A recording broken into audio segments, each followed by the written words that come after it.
A walk up the Shanwat steps at Federation Square in Melbourne revealed the riot of yellow. About 1,500 people had packed the small public square on a hot day. It was the morning after the euphoric night, and people patiently waited for their World Cup champions for an event of public celebrations where they could mingle with the cricketers, take photographs and collect autographs. Dads with babies, moms with their daughters, couples, Australians, Indians stood next to each other chattering away. Brendan is a sort of Martin Crowe kind of figure, isn't he? Harsha Vogler's voice tuned out from the speakers even as a big screen mounted above the stage replayed the final, replete with commentary. By the time the pixeled Australians had taken out Kane Williamson, the heroes arrived in flesh and blood. Hungover eyes hid behind sunglasses, a smile of success curled on the lips, and a roar of delight went through the crowd. A lady served fish and chips at the adjacent outdoor pub. A blind kid waved an Australian flag. There was a lot of clapping and screaming, and beyond the square down the road, a tram chugged along the bridge and people flocked out the adjacent Flinders Street train station.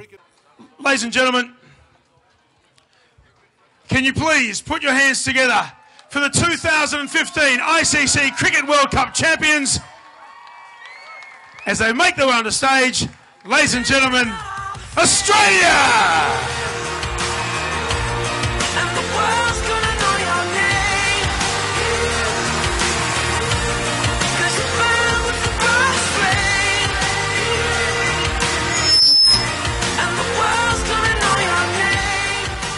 A public event playing out almost privately in a corner of a busy junction. Michael Clarke came next. He thanked the crowd, Australian public across the country, his teammates, and mentioned how hungover his team was after the inebriated night of success.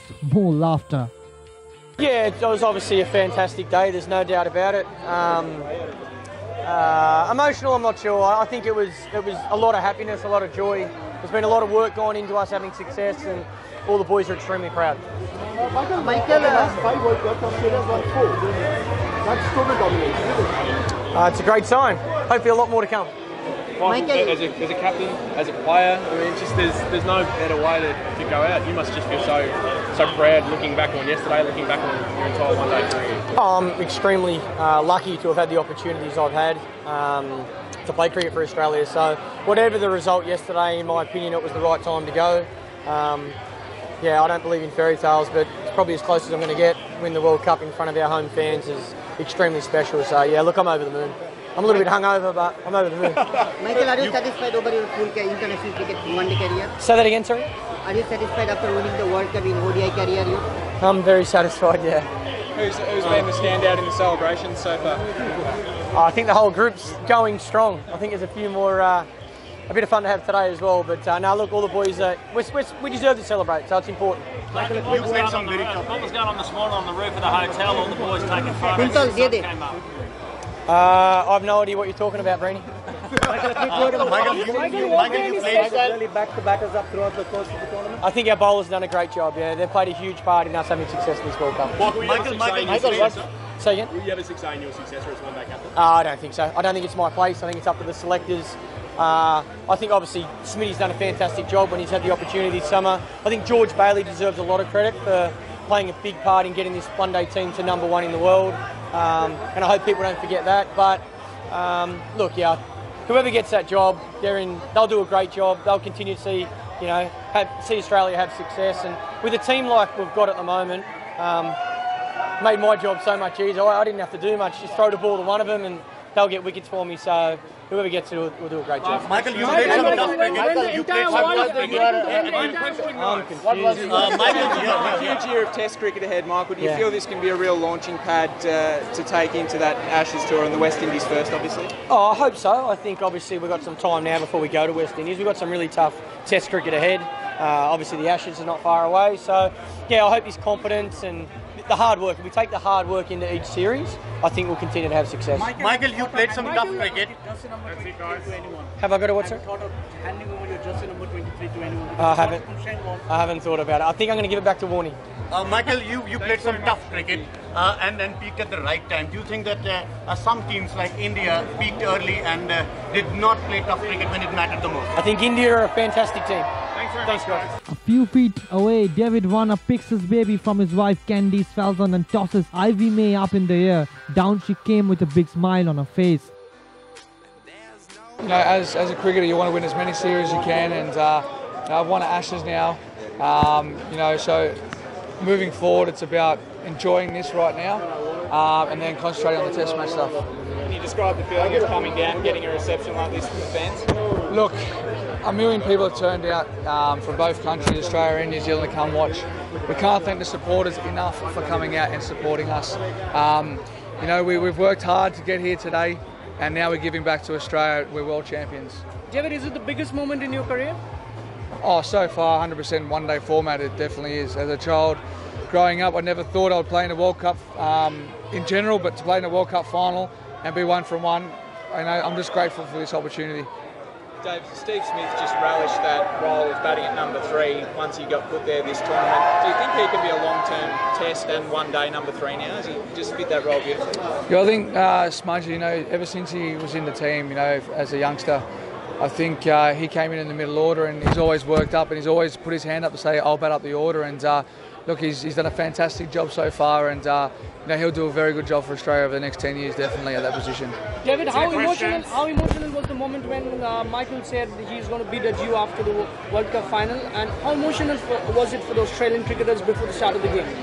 Look, everyone knows that, you know, when they retire, they know when it's time, and you know, Michael's always been about the team, and he said to us that he's not going to make the next World Cup. So he said, Ricky Ponting told him that you know, when you think the time's up and you can't get to the next one, it's time to move on, and that's what he's done, and he'll hand over the captaincy. Would you want to dedicate it to Phil Hughes, this victory? You know, Michael said it from the start. You know, the whole team said we're carrying 16. You know, everywhere we go, he'll be the 13th man or 12th man. So look, we owe a lot to, you know, the fans, and we appreciate everyone, you know, giving us our space at that time. And, you know, our brother up there is watching over us, and, you know, we dedicate this win to him. The players then left the stage to mingle with the crowd, signing autographs and posing for photographs. I'm very good at knowing how to celebrate properly. He's had a bit of experience winning a couple of World Cups himself as well, so he's a good ringleader. Is this the pinnacle for an Australian cricketer show? Yesterday and today? Oh yeah, look, it is absolutely. Like, I've been very lucky to be involved in Ashes winning series last summer, but this absolutely is as special as it gets. You know, in one day, for us to be able to play the way we did in a final in front of 93,000 people, it's just it's incredible. It's becoming more special considering when you were talking Afghanistan game. Yeah, I suppose everyone has their own little moments through the tournament where you know, there's a setback, whether it's being dropped or not performing exactly how you wanted. So, well, probably apart from Mitchell Starc and Steve Smith, I suppose. But yeah, look, there's no doubt it's very special. Even the game, to be able to come back and play against Sri Lanka, and to think that I was a part of a World Cup final where, in around that Afghanistan time, it seemed like I wasn't going to play for the rest of the tournament. So amazing how things can turn around. Sean, you have won the World Cup in 2007 as well, but for the first time you've won it at the home soil. How special is it in front of the home crowd? Oh, it's as special as it gets. You know, once I knew that there was going to be a World Cup in here in Australia, it was always a very a thing that I was looking for on the horizon. To how special it would be to be able to, I suppose, be born into a time where a World Cup was going to be at home. So, yeah, the World Cup in the West Indies was very special, but this was even more special to play in front of our home crowd with support here at home is as special as it gets. Shane, this is a one-day tournament, obviously, but can this be the launch pad for all forms of the game? Obviously, it's a big Ashes year as well. Could it have a knock-on effect on Test cricket too? Oh, look, absolutely. We've played a lot of great Test cricket for the last couple of years, really. So, and it's nice that everything came together very well throughout this one-day tour and through the World Cup. So, I'm very confident it's the start of something very special for a couple of years at least. 2 questions. That's it. No questions. Perfect. Thanks. Hey, Shane, just one more, mate. Hey, I see Brad Haddon was pretty fired up on the ground yesterday. Did he rattle the Kiwis with his verbals? I think he tried his best. I think a few of us tried our best to be able to try and rattle them, I suppose. The Kiwis are very nice guys, and we made sure that we let them know that we weren't going to be nice guys on the field. We were out there to win a World Cup final, so yeah, it worked out all right. Have those nerves, you know, each game. You know, we were quite nervous going into Pakistan, and knowing you could get knocked out and then playing India, the world champions at that stage. So yeah, look, there was a lot of nerves floating around, but we've been playing well for a number of years in this one-day team, and to be able to go out there and perform like we did last night was outstanding. So it was a different feeling. I definitely agree with what he says there. It's probably up there with my greatest achievement. Who's been best on the celebration so far? Who's been the best? Who's been best on? Yeah. Oh man, everyone's really had a crack.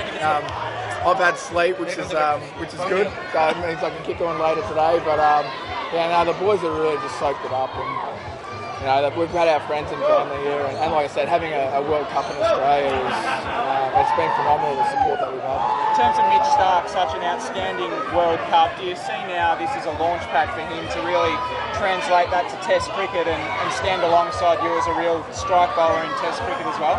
Yeah, I mean his one-day performances have been outstanding, and his record is phenomenal at the moment, and he's only going to get better. So it's great to be able to see him to be able to perform the way he has after being criticised after the Test series. So I believe that he'll only get better in Test match cricket. He just needs the time out in the middle, and this has given him a lot of confidence. So it's really good to see the smile on his face, and he deserved to win that Player of the Series as well. Mitchell, how satisfying? New Zealand you didn't bowl as well, but this game you came up good in the finals. What went different? What did you do differently to bowling to people like Brendan McCullum and stuff? The ground, for one thing, was it's something that you never get used to playing at Eden Park. It is daunting going there. It's the crowd's right on top of you. I think the whole emotion of that game was they had it right behind them, with the crowds and that. So look, it was that day he came off and it didn't for me. So that's just the way cricket goes. But we did it when it counted in the final. So we built up really nicely to that final. I think we saved our best cricket till the quarterfinals, semis, and final.